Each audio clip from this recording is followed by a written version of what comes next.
This video is about components of fitness. There are 10 altogether. So first one up, agility. The ability to change direction at speed. Balance. The ability of the performer to maintain centre of mass over a base of support.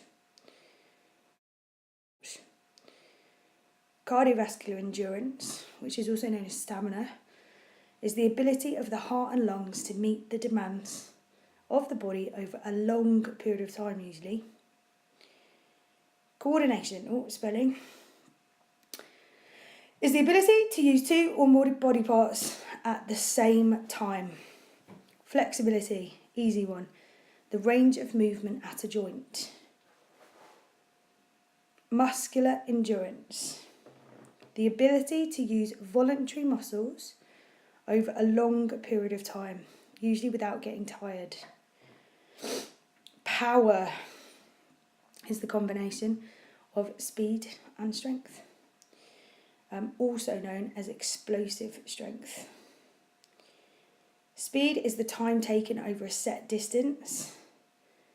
Reaction time is the time taken between presentation of a stimulus and your movement. And strength. There's 4 types of strength. You need to know all of them. So firstly, dynamic is used in events that take usually a long time. Maximal, is the amount of force in one contraction, muscle contraction. Explosive is a burst of maximal effort, so the same as power.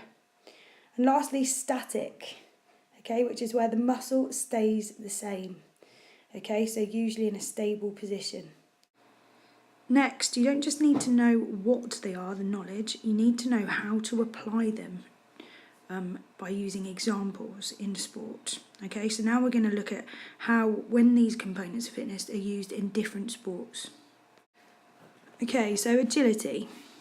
Dodging an opposition in rugby uses agility, changing direction.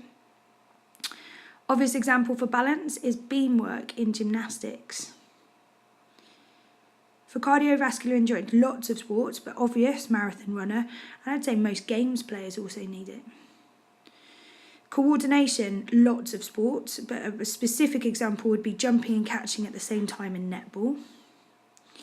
Flexibility, perhaps a badminton player reaching for a low drop shot at the net. Muscular endurance, a tennis player constantly running around on the court, lots of lunging, and movement. Power, anything jumping. So jumping maybe to block a spike in volleyball.